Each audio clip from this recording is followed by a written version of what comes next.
We have 4 teachers and 1 assistant teacher and me. We have agreed from the beginning that we are an independent initiative. I'm trying to find someone to support us through donations online, because teachers need to get paid, but it's not that easy. It has become my duty to pay them for their hard work. There is shelling and destruction constantly. These teachers come here spending their time and risking their lives at the expense of their families. I want to help them. Basan, with her husband Mohammed, had the idea to open a tent in Gaza, allowing children from the age of 6 up to 12 to study there while assisting psychologically as well. At the beginning, my wife and I came up with the idea. The intensity of the war forced us to postpone the initiative until things calmed down. We sought support to continue the initiative, but it was difficult because we could not provide a school tent. Thank God we found a tent, and after a month and a half, we found a place to put it. Then we started overcoming the obstacles. We started with a couple of students, and now we have 90 students. The team consists of me and another 3 teachers. We offer Arabic, English, and mathematics. We divided the classes into 2 groups. The first group is for the 1st, 2nd, and 3rd grade students. The second group is for the 4th, 5th, and 6th grade students. Since we started with this idea, we have been facing problems and challenges. It's not easy because we are not supported by any official organization.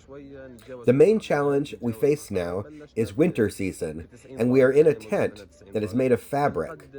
The tent does get wet from the rain. We plan to host more students, up to 300 students, but we need help.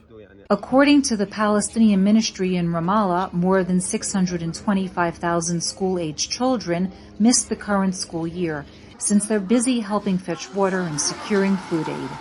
92.9% of schools in Gaza have sustained some level of damage, and at least 84.6% will require either full reconstruction or major rehabilitation work. There are children whose vision was also affected during the war. They were displaced, and you know that when you are displaced, your psyche can be impacted as well. They can't see clearly anymore. They lost dear ones and their homes. We noticed this. As teachers, we have taken on the role of guardians. We've implemented activities like psychological relaxation techniques to help them process and cope what they have been through for a year. But not all the children can be assisted given the precarious situation of the war. One young girl expresses her feelings through song about her displacement and what she sees as her stolen land, praying for peace and childhood.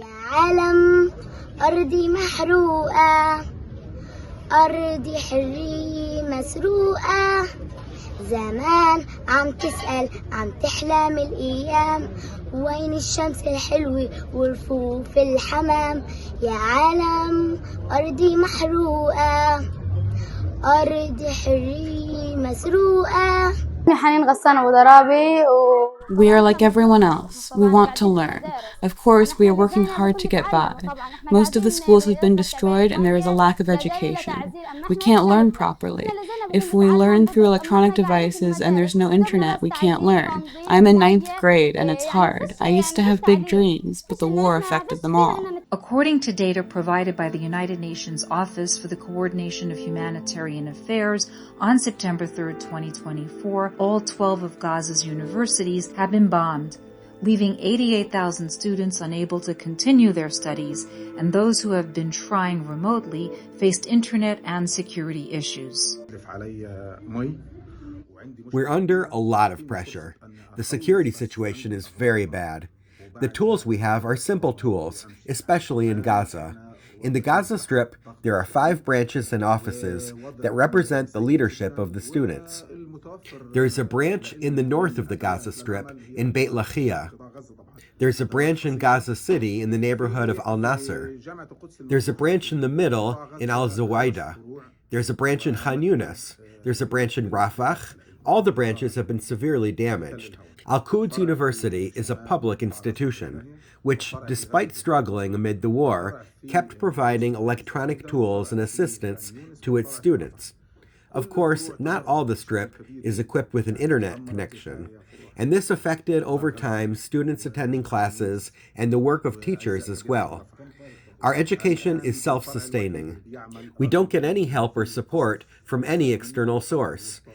On the contrary, the university, in its presence in Al Zawaida, serves people by providing psychological and social support. I lead this process.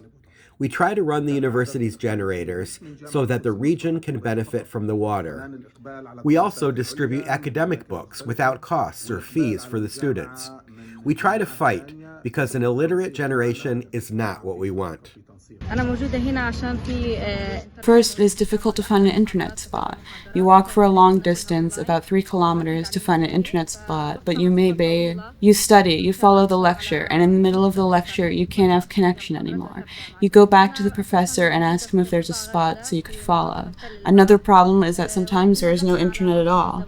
One day, the internet was cut off in the central provinces. I lost my materials, and I wanted to apply for an exam, but I couldn't. I lost my materials. We want to return to our home, return to the north, end the war, return to our life, return to our families, our communities. I lack many things. There are no electronic tools. If there were, they would be expensive.